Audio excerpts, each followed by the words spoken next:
Hello and welcome to this week's podcast, which comes from this ridiculously picturesque fjord-like anchorage on the island of Sumbawa, the one next to Lombok. East of. Yep. And it's punctuated by hundreds of birdsong and the occasional pesky fisherman. Yeah, they are a little bit pesky. Yesterday, one poked his head through the porthole into the saloon where I was sleeping after a long morning of sailing, and luckily I still had my clothes on.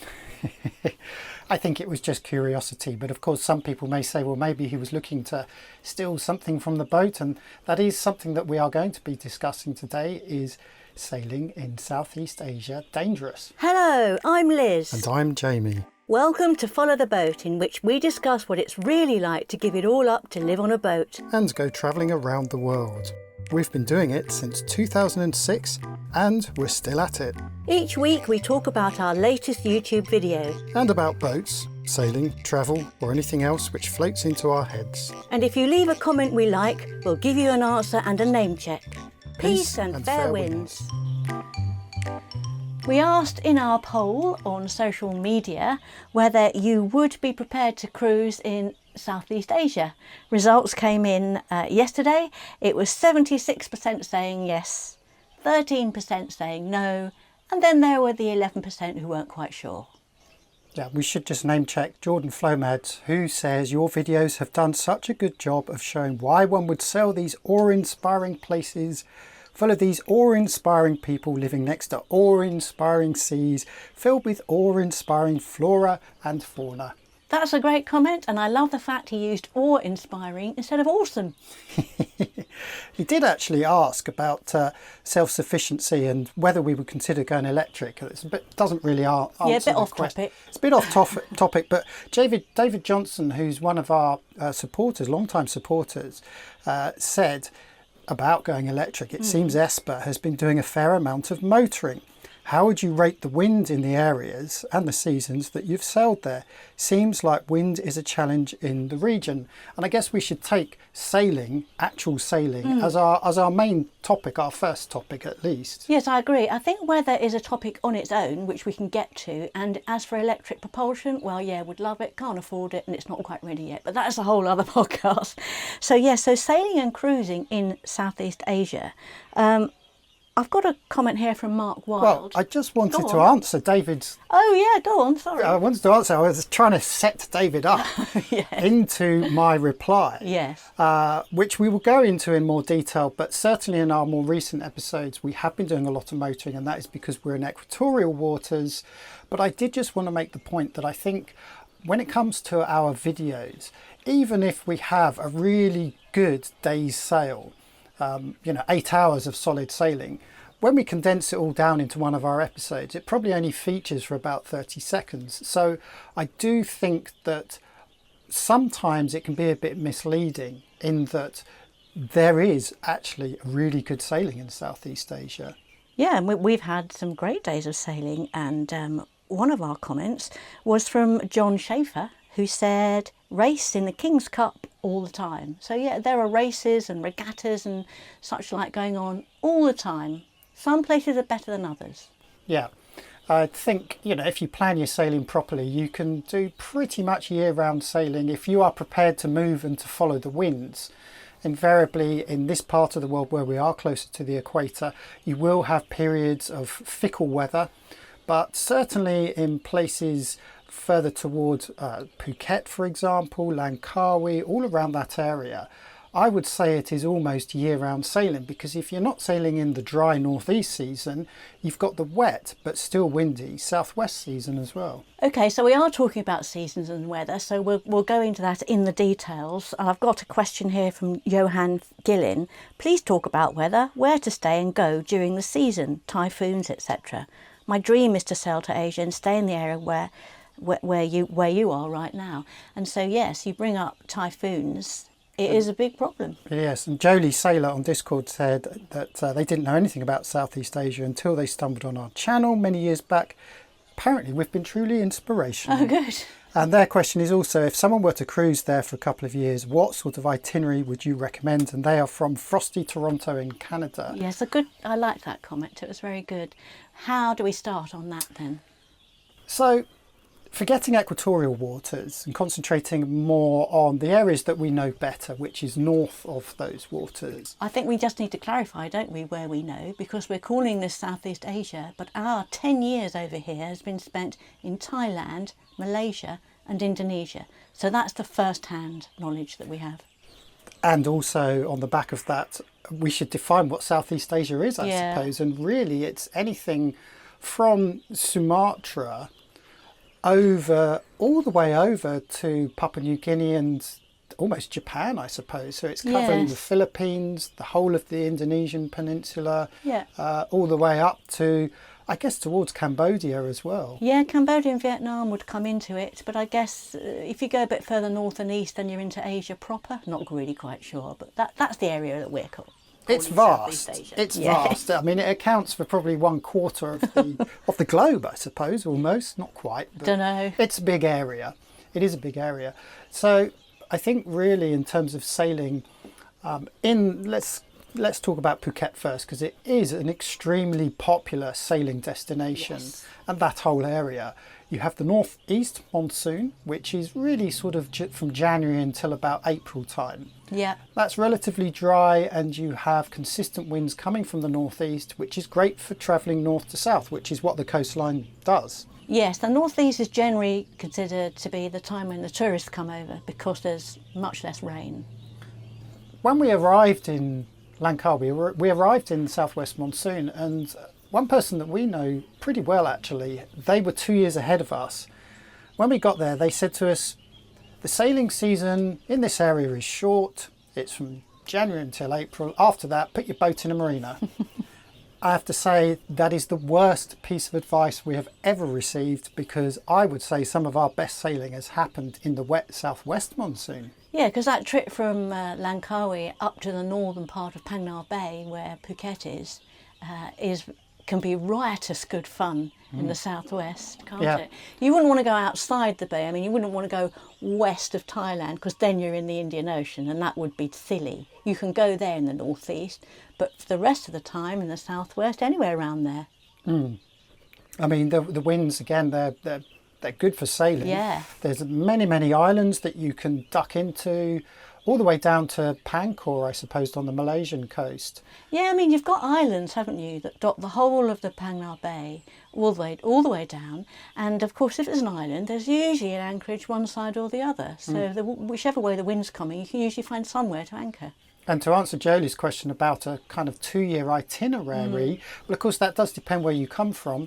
But one suggestion might be to spend that dry season northeast in that area, and then during transitional heading down the Malacca Strait around Singapore to then catch the southwesterly monsoon to go back up to Tioman, maybe over to the Anambas Islands. I think both times we went to Anambas it was in the southwest rather than the northeast monsoon. Yeah, and there's the whole east coast of Thailand. You can go. We didn't go as far as that. There's all those islands on the east coast, the famous one, Koh Samui and all that lot, and the Perhentians in Malaysia.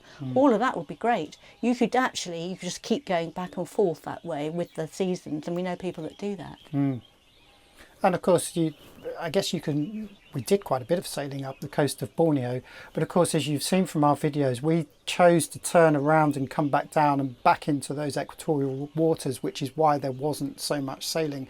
But certainly if you stay north of that area, you've got year-round sailing. You have, and I think you just need to decide what it is you want. You know, if there's certain places you really want to visit, then work out the way that the winds are going, and then fit your itinerary around that. Because we went through north to south along the Sumatra coast, and of course we had to do that at the beginning of the dry season when the Indian Ocean wasn't going to thrash us to death. But once we reached the equator, where there was very little wind, we were then past the southwest season, and then we were into the southern part of the equator and the southern, what do you call it, part of the globe. Can't remember the right word. So we had different winds there.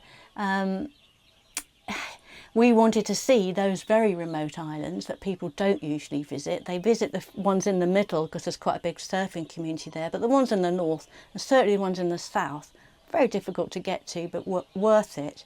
I think we have a penchant for going to places that are a bit out of the way. Yes, and I think also we tend to think of sailing second and travel first, travel experience first. I mean, we meet so many people, let's say that you were coming up from Australia, for example, then your itinerary would be different because you would be catching the southeast monsoon to take you up the Java Sea. And that would coincide with crossing the equator during transitional and sort of starting to head back up in time to catch that dry northeast monsoon as well. But you'd still have a bit of fickle weather in between that time. And I think if you are literally just looking to sail, then there will be times when you may get frustrated. Yes. And I know that we have got frustrated, and we meet many people who have done the Pacific crossing. They've sailed across the Pacific, or perhaps come from Australia, who then get into these equatorial waters at the wrong time of year, in inverted commas, and they have to either sit out bad weather or motor due to lack of wind. Yeah, certainly I think this has probably been, in all our experience, I think this has been probably the worst place for having to motor. Do you agree? I would agree, yeah. Yeah, so there is that, but we're looking forward to the southeast kicking back in, that lovely trade wind, and then that will just take us through. So if you miss that really strong southeast trade, then difficult. It is difficult, yeah. But in terms of sailing generally, I would say that whole northern area of Phuket and Langkawi, and on the east side, which we're not so familiar with, great sailing. Yes, and we understand the Philippines is the same. We have good friends up there who sail a lot. Many of them are based there. They love it. So yeah, rough with the smooth. It's never going to be perfect sailing every day. And of course, when the wind comes, it doesn't usually go the right way. Do you like our coffee mugs? You can get your own from our shop. Find them at followtheboat.com/shop. We've talked about sailing and cruising, but what about the maintenance Yes. side of things? Yeah. Now, to reiterate the point, if you haven't been to Phuket, it is a sailing epicentre of Southeast. It is the sailing epicentre of Southeast Asia. They're really geared up for sailboats. They understand our community and they know what we want, and there are plenty of places where you can haul out and do a lot of work. Also, Phuket itself, you can buy loads of equipment, can't you? It's very well sourced for that kind of thing, and I think we've even actually heard from people, because we haven't been there for years now. We have heard from people that prices are at least match Western prices now, and some say that it's possibly even more expensive. This is not a good thing, of course, but it does show you how much sailing is going on in that area. Yeah, I'm taking that with a pinch of salt, because for us, the cost of items, pieces of equipment, was the same when we were there, when we were refitting in 2014. You didn't get anything for any cheaper, but what you got was the haul out, and the workers, the daily rates were much less than they are in the West, and I can't believe they match Western prices yet. The problem is that they can take a long time, so you've got to be able to manage it properly. There are loads of boats coming up from Australia to do the big haul out work in Thailand. So it's all there, it's really good. And they're starting to catch up in Malaysia. I mean, Pankor is excellent, isn't it? Yeah, Pankor is very good haul out. I mean, definitely Thailand has it over Malaysia in terms of those kind of facilities. But Pankor, there's a couple of places on Reback, I think. There are a few places, but Thailand is definitely the place to go. Yeah. However, of course, as you start moving away from these areas and you start coming towards places like where we are, as you've seen from recent episodes, it can be problematic. We only really had Lombok, didn't we, that was going to be able to do what we wanted to do. And once hauled out, we could do basic stuff, but they don't have the manpower and the ability to pick up items that you do in Thailand. One of the problems, importing stuff is very problematic, and as you say, just getting hold of the stuff locally can be difficult, and you need local knowledge. Really, that does really help. And in fact, after we hauled out in Lombok, we were told of a few other haul out places in and around this area, which we've since discovered, but it's still only this area. So when you start going east towards Papua or north towards the Philippines, there is nowhere. I think it's one of the big worries for cruisers is when things go wrong, where do you go, how do you get parts, what do you do? And I would suggest if you're coming over here that you start somewhere a little safer like Thailand and Malaysia, where there are plenty of places to haul out, before coming to Indonesia, which is culturally more different, less used to foreigners in most places, apart from Madana Bay, which is very good.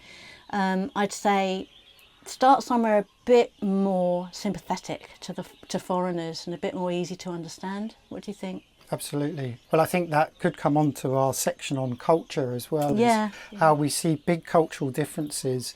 Yeah. Should we talk about that now? Oh, I just got a couple of other things. So, did we talk about tips on good cruising guides and information to use? So how do you, when you're coming here, how do you find out about it beforehand? Well, watch our videos. We've got loads of information on it. We've got a year-long worth of refitting, which you did in Thailand, so if that's your floats your boat, watch that. But there is a cruising guide to Indonesia, and there are various Asia cruising guides that are somewhat old but still very good. Doesn't Sasley produce one with the rally, the Malaysia rally? They do, yeah. But also one of the biggest sources is the Sail Southeast Asia Facebook group. Definitely. Which I think pretty much most people who are based in Southeast Asia who use Facebook will be a member of this group, and there's a wealth of information and knowledge in that group as well. So definitely recommend that. Don't forget Noonsite, of course. Noonsite remains relevant and continues to be updated by cruisers like ourselves, although we haven't done that lately, I have to say. Yeah. So that there is a lot of information there, but as we always say as well, local knowledge counts for so much, and by local knowledge I mean of cruisers who have been based in the area for a while. Yeah, there are plenty, and just going back to something that was said quite early on from Mark Wilde. He said, it's funny, most get your teeth in, Liz. It's funny, most YouTubers seem to skip that part of the world. And I think that's very interesting, because if your knowledge comes about through watching YouTube, you would think that there was nothing here.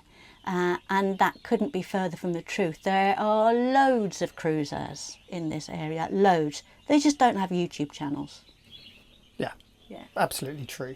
I think, and don't forget, of course, a lot of cruisers who are in this area are passing through, and I would say that is a lot of YouTubers. A lot of YouTubers are sort of roughly circumnavigating, and they will be passing through. I mean, Delos is the perfect example. Yes, they came through when we were first here, didn't they? Yeah, and Totem as well. You know, these guys have completed circumnavigations, so they, of course, have not spent 10 years in this area like we have, because that is not our focus. So if you are basing your knowledge purely on YouTube, as Liz says, you're going to get a very skewed idea of what it means, because there are literally thousands of boats in this area, and there are people who, like ourselves, are based here as well and flicked between the countries within Southeast Asia. But we mentioned cultural differences. Yeah. I think that's worth coming on to, because it's one thing that we noticed very early on when we did our refit was how can I put it, the culture clash that we were seeing between Westerners and people from Southeast Asia working in some of these boatyards and marinas. Yes, now we had already been sailing for 7 or 8 years. We'd been in Egypt and all those Middle Eastern countries. We spent 2.5 years in India. So we'd very gradually and slowly come across to this part of the world and seen big changes and had to adapt to the big changes in the way people work. So by the time we got to haul out, we knew it was going to take time, and we knew how to be polite and how to behave with the local people.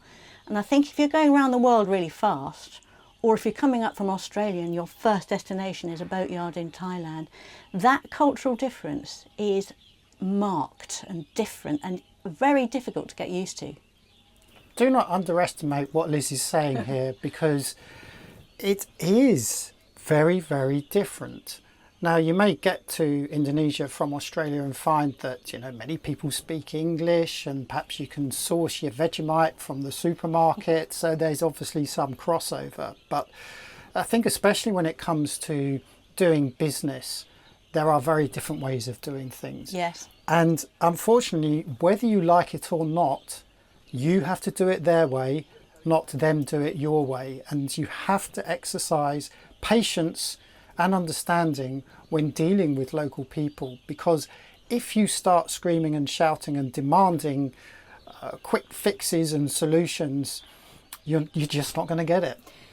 We saw it in action, particularly in the boatyard, right from the beginning. Whole forces of labour will just walk off a boat.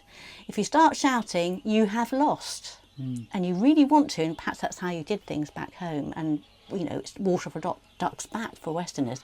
But really, it's not here. It's completely unacceptable. You cannot shout. You have to be polite always. And when things cock up, you have to laugh along with them. You cannot get angry, otherwise you'll lose your workers and it'll cost twice as much to sort out. And, you know, we had to swallow it a few times, didn't we?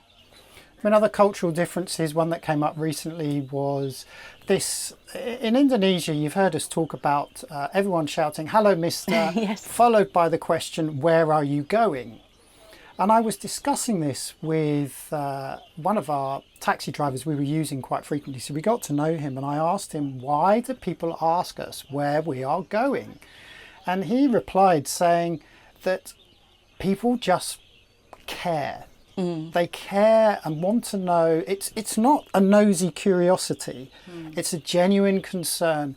You're in my country. You are my guest. I am the host. I need to look after you. I want to make sure you are okay. Quite often, our immediate response is none of your bloody business. It's not. It used to be. It's not. I'm not talking about. I don't mean us. I mean Westerners. Yes. Is that is so culturally different. It seems intrusive, doesn't it? That is exactly it. Like, how much is your boat worth? It's completely normal to talk about money over here. You know, what your boat's worth, what your house is worth, if you've got an income and all that. They're not at all shy about it. They're just curious. They want to know. And they don't see it as being... and it's like putting your head through the porthole. That's quite normal. There's no such thing as privacy here. Yes, very true. And actually, I was putting that whole incident in perspective last night when I was thinking about me and my photography and how much easier it is to do something like street photography in Asia, because people don't have that personal space like they do in the West. There really is nothing wrong with going up to strangers and just taking a photo. Here you're less likely to have a confrontation, and that is because of this lack of personal space. But the flip side is that expect a fisherman to come and stick his head through your window, because that is just how they think. The problem with taking photos is that they so want to be in them that they start doing V signs and smiles, and, you know, so it's difficult for you, your street photography sometimes. Even this morning we got up at 5:30 before the sun had risen.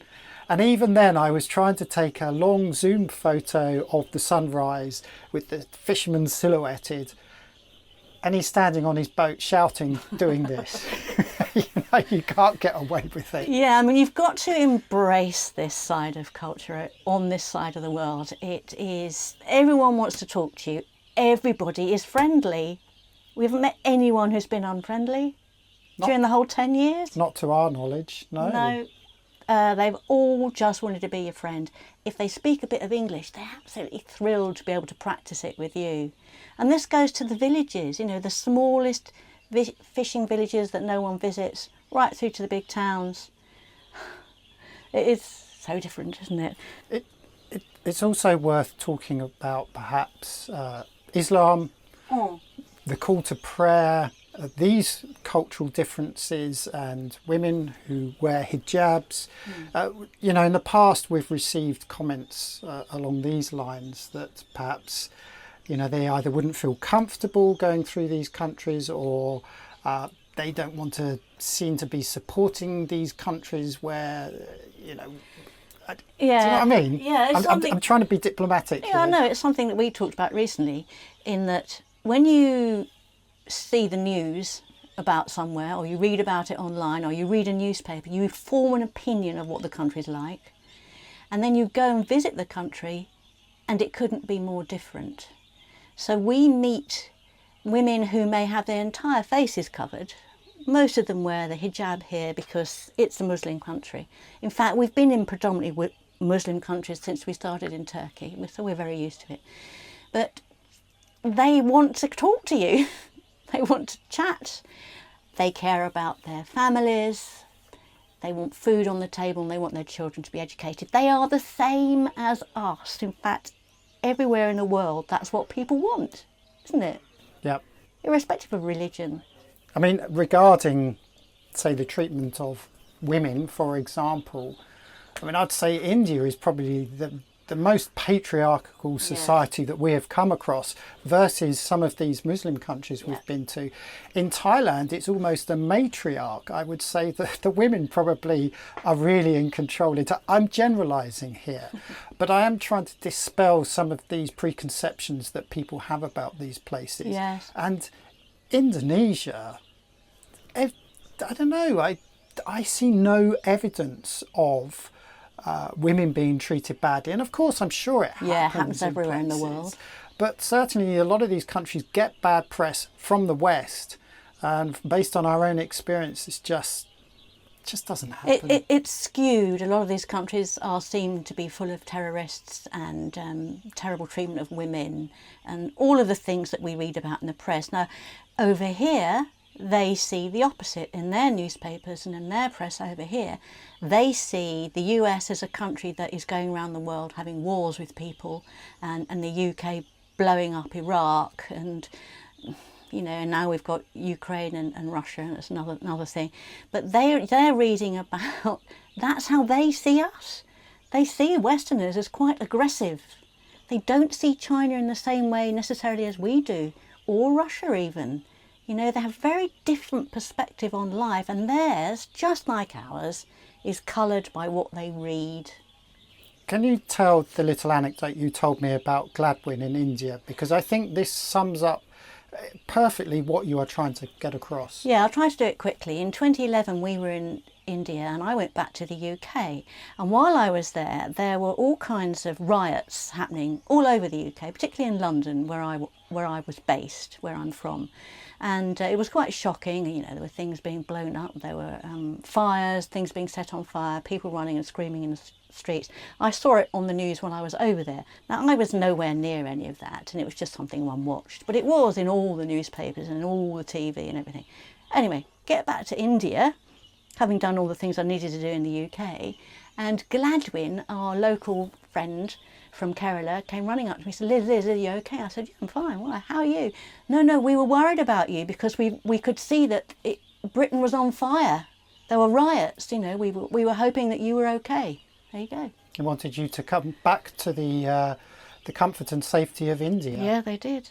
Yeah. So it does just show you, what he was reading in the news, his preconceptions were completely different to what was actually going on. Yes, and in the UK, we imagine that every school in the US is about to have some gunman go in there and kill all the children, because that's what we read all the time. We don't read about all the schools that are fine.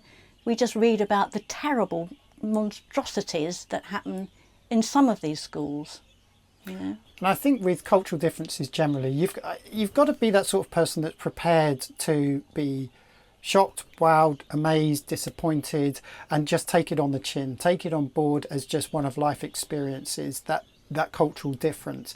If that kind of thing does make you feel uncomfortable, then perhaps you shouldn't be cruising, certainly in this area. No, you've got to embrace it. I think also you've got to be ready to change as well, and to look at your own preconceptions. I think my attitude to life has changed since I've been travelling and living on the boat and living in these areas. A lot of my corners have been knocked off. I'm a lot more open to new ways of thinking. I don't mean religious ways, I just mean generally the way one behaves and the importance of things in life. Can you give an example? Yeah, well, I think about them when they happen. Certainly far less interested in material things than I ever have been. Far more interested in experiences than I used to be. And, the importance of a big income and security, far less so. These people here, they live mostly, or the people that we meet on this level, on the fishing level, they live hand to mouth. They don't have bank accounts. They just get on with their day-to-day existence of survival. And I think that's been very interesting to see. I wish more people, particularly young, children, perhaps inner cities, could come out here and just experience what it's like here. They have nothing. They live in a bamboo hut that blows down if there's a bit of a wind, and that's it. They don't have anything else. And they're still smiling. Yeah, they still find things in life that encourage them and make them happy. Sorry for interrupting, but while I've got you here, if you like what we do and you want to support us and become a Patreon, or join us on FTP Mates, or even drop a quid in the rum fund, go to followtheboat.com/pub. Of course, come to the pub. So we were talking about cultural differences, and there was something that was written on Instagram by the Cat's Anchor. No, I don't want to go to Southeast Asia because I don't like how these countries treat animals. What would you say to that? What are you reading that gives you that impression? Where do you get that idea from? I'm not saying you're wrong, but I would like to know, how do you know how they treat animals? Is this something that is known about or been documented? Now, we should say that we do find, certainly in parts of this area, local people are a little bit funny about dogs. Yeah, they're scared of them.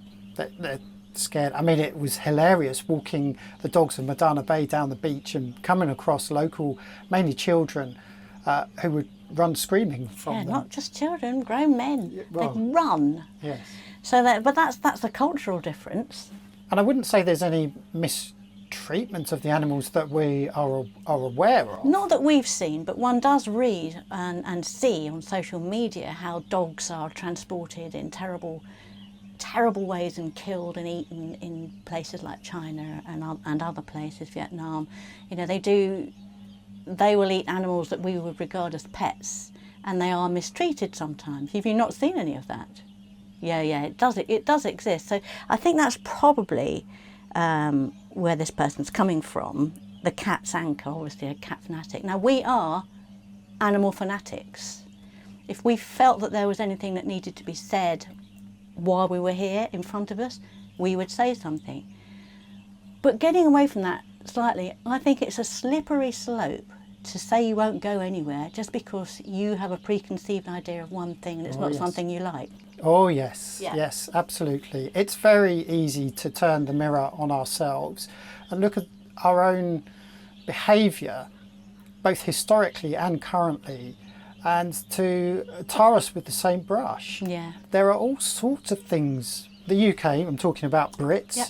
what Britain is getting up to and has been getting up to and has done historically, where you could quite easily say, well, I'm not going to go to the UK because of the way that they have behaved in these countries, or the way that... Nasty warmongering empire. Why would I want to go there? Absolutely. Yes, you're absolutely right. It is dangerous to make those sweeping statements, especially of a whole area, Southeast Asia, which is comprised of many different countries with thousands of different cultures. And we've met loads of people who have charities, little local NGOs looking after stray dogs, vets who will spay and neuter them for free. Now, there's loads of really good stuff going on here. And if it's really a big part of your life, then come over, see for yourself, and maybe take action like the local people are and some of the foreign NGOs are to make things better. I mean, Thailand, of course, had a bad reputation with elephants. Yes. But part of that was based on tourism, because Western tourists will come over and do elephant rides, which supported these the elephant industry in tourism, and consequently the elephants were mistreated. That's been well documented, so I can understand that. But I would say on the whole, animals they're either left alone or they are looked after. I mean, how many healthy cats have we come across? Yeah. Especially in Malaysia. For some reason, the Malaysians seem to love cats. Thailand, cats and dogs.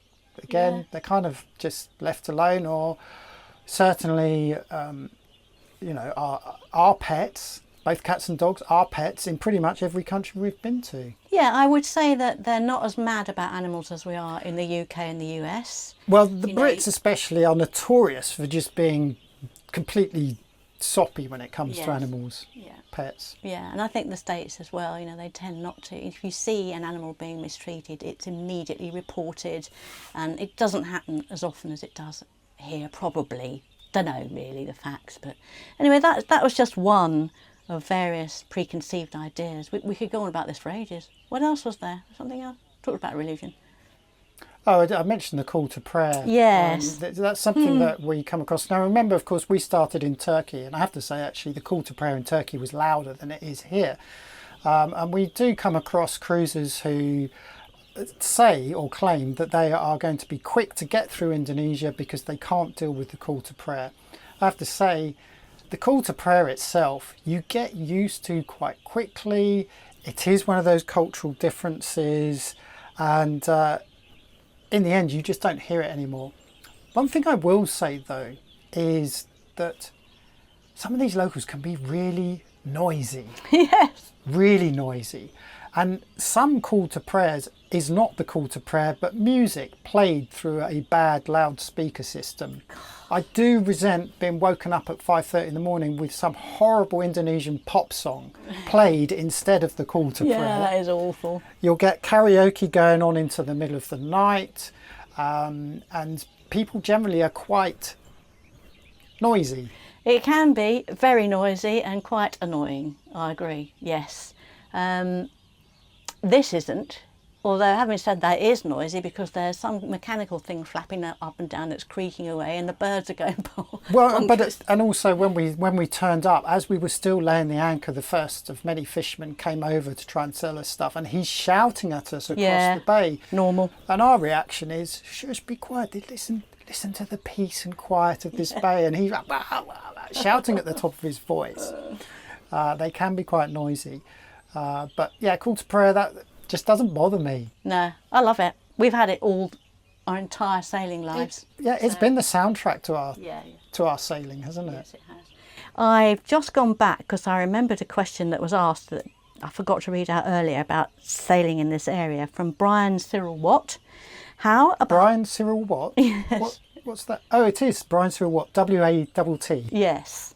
And he says, how about thoughts on rallies versus going it alone, especially to remote or tricky areas? And we've also been asked if there is anywhere that we wouldn't go and what areas are dangerous. How do you answer those? I think so we've done 2 rallies, and both times we did it for security. And I think it really helped. It certainly helped us. It certainly made us feel more secure and comfortable. You need to explain which ones they were. So first of all, it was going through the Red Sea during the middle of the piracy crisis around Somalia. Yep. And then the second one was around the east of Sabah. Which is also full of pirates. Yep. They were the only rallies we've done. Yep. Some of the rallies that come up from Australia into Indonesia are very well attended. They're very big, lots of people do that. And I think, if you're feeling a little bit reticent about leaving your Western culture and coming into a new culture, good idea, new formalities, that kind of thing, then maybe it's a good idea. But we have met also people that start on a rally, get here and realise, actually, it's not too difficult. Didn't need it at all. Don't need it, and then left the rally. So. I think it depends. I think going from Australia into Indonesia, if you've never sailed outside that country of Australia, I think it could be really quite useful for you. Depends on how well travelled you are and whether you've sailed in Australia. Maybe that's a good idea. I think once you're here, I wouldn't bother. There are plenty of rallies around. If you want them, you could spend your whole year joining rally to the east, rally to the west, rally round here, rally round there. It's great. And we know boaters who love it. They love meeting other like-minded people, and they spend a lot of time sailing together through the rallies and then afterwards as well. So if you want to meet other people on boats doing what you're doing, why not? Good way of doing it. I suppose so. I mean, some of the rallies are very well organised. They put on. In fact, I'm actually editing right now a video on one of the rallies that came through Madana Bay, And it is so well organised, and it's a great afternoon's cultural entertainment, all good fun. And I think sometimes those rallies do actually open up perhaps sites and possibly even places that you perhaps may miss if you weren't on it. The flip side, however, is that some rallies are organised with an ulterior motive. I've been a bit cynical here, but we know for a fact that some rallies, and certainly the locations they visit, are really just to keep the local dignitaries happy and to be seen to be putting on something for their foreign visitors, when in fact you would probably have more of a real cultural experience if you did it on your own. Yeah, I don't really like the big organised events at all. I much prefer turning up to an unknown village and just getting to know the people there. That's our way of doing things. There are definitely different viewpoints. For us, rallies, no, unless you have to get one, to go with people for safety. But for us, no, never, don't like them, don't want to be on one. That's our answer. But we know plenty of people who do, and they're great people, so no judgment here. No, just our thing. Yeah. And so the other one from Sleepy Me would be good to know of any places you would avoid in this area. Can you think of anything? Is there anywhere we've been we wouldn't go back to? To be honest, the first thing that springs to my mind are tough currents and counter currents. Yeah. It's that kind of thing. It's perhaps weather conditions. And when it comes to squalls, there's just no avoiding them. They can appear anywhere in this area. Currents, there are some currents which can make motoring through them so laborious and tedious and painful that you never want to do it again. I'm thinking of some of those currents that we saw down the east coast of Kalimantan. We're also aware of very strong currents between the islands where we're at the moment. It's those kind of things that I think I don't want to go to or don't want to go back to. But quite often that's just par for the course. You have to go through those uncomfortable bits to get to the nice bits. So.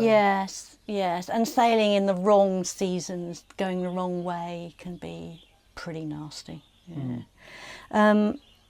Further on from culture, there is a question from Dua de Boer, which is, I think it's an amazing cruising ground, but how big is the language barrier? A number of people have asked us this. What do you do about language? Google Translate's brilliant. Did we actually answered this in another one? In our last podcast, only recently. Yeah. Google Translate, basically. And I think we also said in that last podcast that English is pretty widely spoken, enough that you don't feel completely cut off. There's always someone that can speak some English somewhere. And of course, with Google Translate, you give it a go in the local language. Yes, we have to in some places where they don't speak any English, and we've had some very funny conversations with a mixture of Google Translate and miming.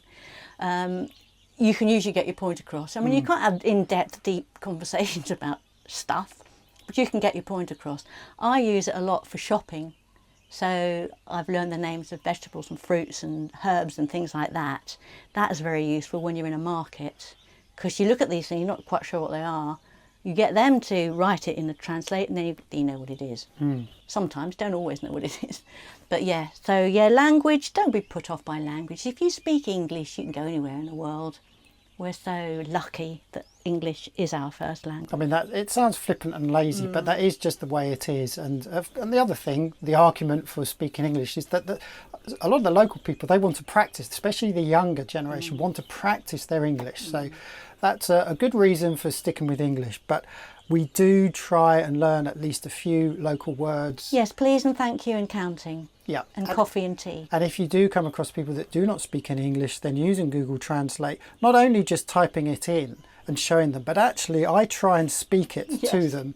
They love it. It's met with a very puzzled face because we got the pronunciation wrong, but they do appreciate the fact that you just at least tried. If you find this topic interesting and would like to continue the conversation, come and join the Follow the Boat Discord community.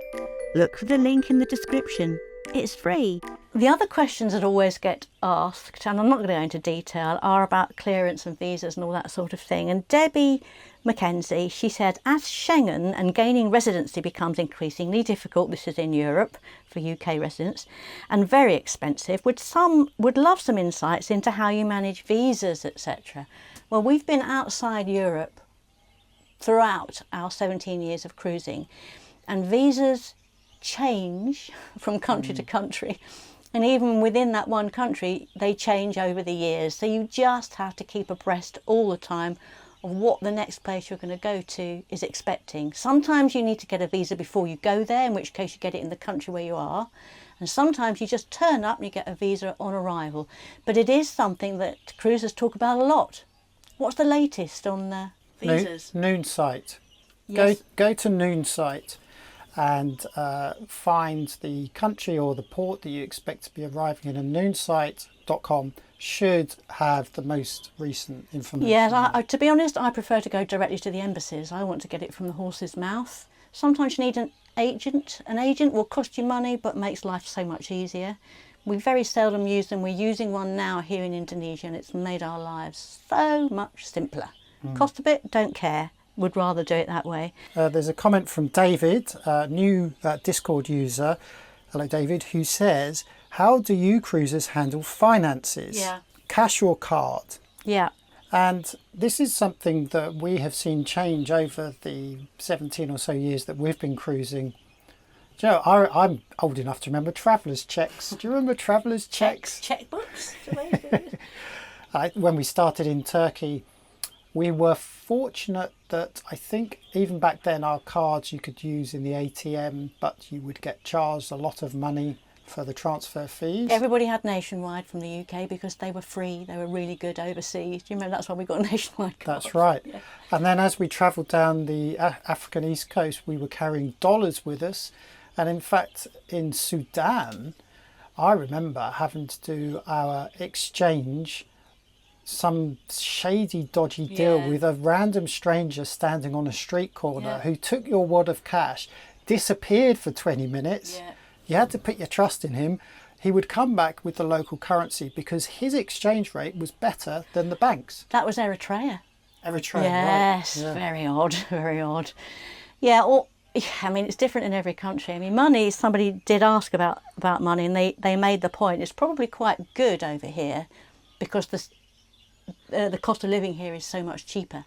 So if you've got if you're from the West, your dollar goes a lot further here than it does at home. We tend to just draw out cash and use cards in supermarkets and restaurants that take them. They haven't really caught on over here yet to what everyone seems to be doing back at home, which is just paying with your phone. I don't get it. Yeah, We don't even use it. They haven't got that quite set up here yet. They do have sometimes the tap, where you just tap your card on the machine. That's the card though, but nowadays you do it all by phone in the UK. I was so confused when I went back. But the other thing that was good in Malaysia was online shopping. Yeah. Because they've got various apps, both for new goods and for second-hand goods. They've got lots of apps which are also in English. And this is one of the problems that we're having in Indonesia. The biggest app that everyone uses is only in Indonesian, and it's very difficult as a foreigner to use the app and your credit or debit card. Whereas in Malaysia you have things like Shopee, what are the other ones, some of the big ones. But anyway, the point is that they're set up for foreigners to use as well as local people, and so that is also very useful in terms of ordering parts. That's if you've got somewhere an address, so you need to be in a marina or a boatyard. It's great. And the other thing we use a lot is Wise. It used to be called TransferWise, it's now called Wise, which means you can pay in any currency. You link it to your bank account, you move your dollars or your pounds across into the whatever currency you're choosing. We're using Indonesian rupiah right now, and then you can pay with that card. Not always, but sometimes. And you can certainly take cash out with that. But more importantly, you can make transfers directly from the card to the person. So we've done that a lot with, engineers that have worked on the boat, electricians, people like that, workers who have bank accounts. It's immediate and it's fast and it's really cheap, much cheaper than using your own bank. I'd say actually that has revolutionised Yes. a lot of our transactions with local people is using Wise and the Yes. app. It's Yeah. great. I mean, as you say, because it's instant, Yeah. it is literally instant. It appears immediately. You can get to pay for goods and services so much more quickly. And it's all transparent. They show you how much it's going to cost you and exchange rates and everything. And it's much cheaper than using our bank, doing a SWIFT or something like that. Much cheaper. But I remember I did quickly reply to David and did just Yeah. reminded him of our time going down the Mentawai Islands off Western Sumatra, where there was only one ATM that we were aware of at the time. So by the time we got there, we had no cash and we realised we needed to get out as much as possible. And because of the exchange rate, with the Indonesian rupiah, which is close to 20,000 rupiah for £1, we ended up becoming multimillionaires after that trip to the ATM, because we were walking around with wads of cash, simply because we knew that for the next 500 miles or so that there would be no ATMs and it was the only way of being able to pay. Yeah, so once again, it's planning. So much planning involved in cruising. You don't just get in your boat and go somewhere. You need to make some decisions about where you're going and what you need to do when you get there. So you've got to have the right cash. You've got to have ways of getting the cash out. Carry loads of cash if necessary, as you said. You need to know if you need to have a visa or not. And then the other one is you need to know if vaccinations are required. Somebody asked that was Clemson Johnson, are vaccines required in these countries? Well, of course, with the pandemic, then they did all require you to be vaccinated to come into the country. I'm not sure if they're still checking that. Don't know, but every time up until recently, we had to show all our COVID jabs. As for other things, no, we've never been asked for anything. Some countries do require, what's that one, that yellow fever? Yep. Some require yellow fever if you've been to a country with yellow fever. So just double check that. You can get yellow fever vaccinations perfectly well. But apart from requirements, I think it's just sensible to have certain things like rabies vaccinations over here, because so many things can bite you.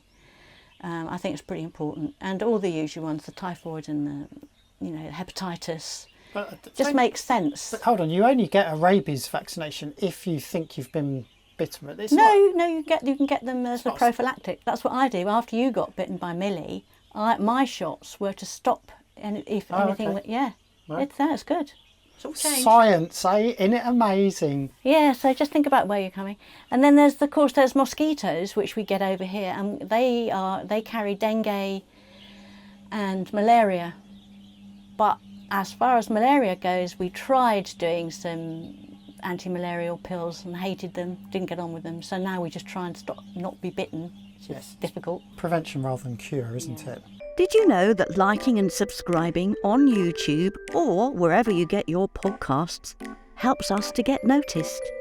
Go on, give us a helping hand. Is there anything else that we've missed that we need to discuss now about sailing in Southeast Asia and whether it's dangerous? There is one question I wanted to address, because it talks a little bit about Southeast Asia, but it's also a more general liveaboard question. And it's from Outback Sailors on Discord, who said that they plan to head up in this area next year, and they're almost refitting their old girl, and it's all because of us, apparently. So we are responsible for their demise when they turn up here. Demise? Yes, because they say, we recently caught up with another YouTuber that spent the last 2 years sailing in Indonesia, and he said that he didn't think you needed a water maker, and that it's easy to organise deliveries of the big blue 20-litre water bottles to your boat from most villages cheaply. And he has a rain catching system. Yeah. He also reminds us, of course, that a water maker, there's another system to worry about. They can break down, you've got to install it. He already carries 600 litres of water. So, I mean, it is a good question, I think, getting water in this area. If there are people, if there's human habitation, there is water.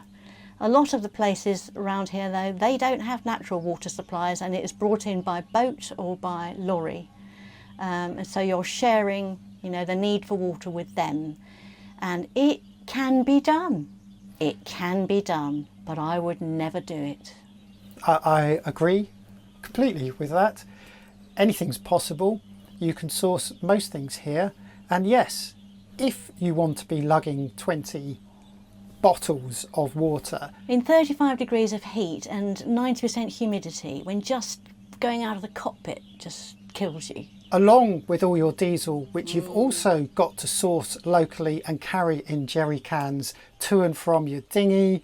Yes, Gas. it can be done. It can be done, but do you really want to be doing that? I mean, I struggle with diesel because of my back problems. After I've spent the day lugging diesel around, I'm not joking, it actually wipes me out for a day. I can't do anything next day. We did pick up water as well when we were down at Marina del Rey. But again, the same thing. Having to lift these things on board, decant them, then return the bottles. So you're doubling the amount of time and effort that you are spending lifting diesel. You're now doing it with water as well. Yes, a water maker can be a hassle, but if you have installed it properly, if you service it correctly and you use it regularly, believe me, it gives you such a sense of freedom, and it is one less thing to worry about. It revolutionised our way of life. We got one before we left the Med, because we knew we were going through the Red Sea and would be in lots of places where there are no people. It means you don't have to think about it. That's the thing. You can shower whenever you want to. You can get clean. You can go for a swim and you can shower off with fresh water. You ain't got to worry about it. Make a cup of tea, a cup of coffee, do the washing up, do the laundry, all of those things. You haven't got to think, how much have I got left in my tank? Where am I going to get the next water from? Don't underestimate how much of a hassle and stress that is, constantly worrying about where you're going to get your water from, your diesel from, your gas from, all of these things. So if you can make your life that little bit easier and more comfortable, then I would say that the expense of a water maker is really worth it. But to answer your original question, yes, you can do it. You can do it. And if you want to be prepared to do it like that, then do it. But you said you got 600 litres. That's what we have. And we estimated, I think, that 600 litres lasts about 3 weeks. If we're being careful. If we are being careful and not washing every day and taking all of our clothes to the laundry. You've got things like your smalls, your bras and things. Yeah, I wash those when I wash. Yeah, so I'm always keeping those washed. Don't underestimate the heat and the humidity in this part of the world. It is a killer. And I know people who've come here who haven't been able to deal with it. So if you're from a northern or deeply southern area or somewhere that's more temperate and you have seasons and it gets colder, it really is a big blow when you first come here to discover that you never get cold. You never ever get cold. And you are constantly bathed in sweat. And because of that, you do need to be washing more. Yes, this Using more this water. is true. And drinking more. But yes, you can do anything. I mean, look, you can sail on a boat with no engine and have no creature comforts at all and source everything locally. Of course you can do that. Just depends how much comfort that you really want to be cruising in. And I'd say a water maker is up there as one of the best things we ever bought for the boat. You always put it as number one when people say, what was the most important thing? Solar panels, number one. Water maker, number two. Yeah. So there you go. I think for me that is probably all I need to say. So have we answered the question? Do you think, is sailing in Southeast Asia dangerous? I think definitively no, it's no more dangerous than anywhere else in the world. It has its ups and downs, it's different. Come here, be prepared for amazing new challenges and different people. But there's nothing dangerous about it. I mean, violence and theft, they just don't exist. Indonesia frequently comes up in the top 10 safest countries in the world to travel as a tourist. The only dangers, I think, are perhaps the weather and maybe traffic out there, whether it's fishing boats or commercial shipping, those kind of dangers. But in terms of your personal safety, when you're going ashore, theft, that kind of thing, it's not a problem. And as a woman, it's not a problem. I feel much safer here than I did in India. Yeah. Is that it? I think that is it. I think this is one of those subjects we could talk about for hours. Yeah, I'm not sure we've answered every question, but we've we've done a lot. We've talked about a lot, haven't we? We tried to make this as broad as possible by covering lots of different areas, and as usual we'd like to thank everyone for your questions and your input. We still have a queue of questions we haven't answered, so we'll put them on the back burner, but we thank you so much, and do join us on Discord, Facebook, the usual media channels.